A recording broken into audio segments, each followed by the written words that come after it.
পার্টির acting chairman আমাদের সঙ্গে উনি আজকে সাক্ষাৎকার জন্য ডেকেছিল।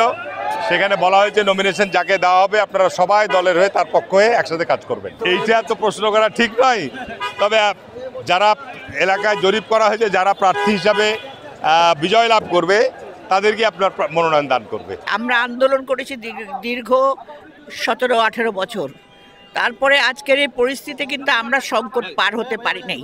সেই কঠিন সময় আমাদের যেই প্রার্থী হোক না কেন সবাইকে তো দিতে পারবে না, তাকে নিয়ে দল যেন এমনভাবে ঐক্যবদ্ধভাবে ঝাঁপিয়ে পড়ে যাতে আমরা ধানের শীষকে জিতিয়ে আনতে পারি। ব্যক্তিগতভাবে কারোর সাথে কথা উনি বলেন নাই, আমরাও বলি না, আমাদের কোনো নেতাও চায় নাই। আজকে ওনার বক্তব্য শুনে আমরা তার নির্দেশনা নিয়ে বাসায় ফিরে যাচ্ছি। আর আমাদের সবচেয়ে বড় দরকার হচ্ছে বিএনপি একটু বিভক্তি এই সুযোগ না নিতে পারে। বিএনপি ঐক্যবদ্ধ হলে বিএনপি বিশাল ব্যবধানে বিএনপি পাস করবে, তারেক সাহেব প্রধানমন্ত্রী হবে। তাদের আমার ঐক্যের বার্তা দিয়েছেন, ঐক্যের বার্তা দিয়েছেন। আমাদের বিএনপি যদি ঐক্যবদ্ধ হয় তাহলে আগামী দিনে বিএনপি ক্ষমতা যাবে, তারেক সাহেব প্রধানমন্ত্রী হবে। সকল প্রার্থীকে এবং যারা মাঠে রয়েছেন সবাইকে ঐক্যবদ্ধ থাকার জন্য নির্দেশনা দেওয়া হয়েছে। সুতরাং আমি মনে করি এটা একটা দলের পক্ষ থেকে রেড সিগন্যাল, কাউকে গ্রিন সিগন্যাল দেওয়া হয় নাই। আমরা সবাই ঐক্যবদ্ধভাবে মাঠে কাজ করব।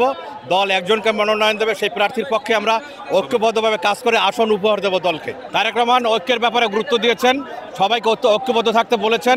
আমরা বিগত দিনে আমরা গণতন্ত্রের জন্য সংগ্রাম করেছি, লড়াই করেছি। সুতরাং এই আত্মত্যাগের পরে এখন আমরা যদি ঐক্যবদ্ধভাবে না থাকতে পারি অন্য ষড়যন্ত্র হতে পারে, সেজন্য দলের সবাইকে ঐক্যবদ্ধ থাকার জন্য গুরুত্ব আরোপ করেছেন।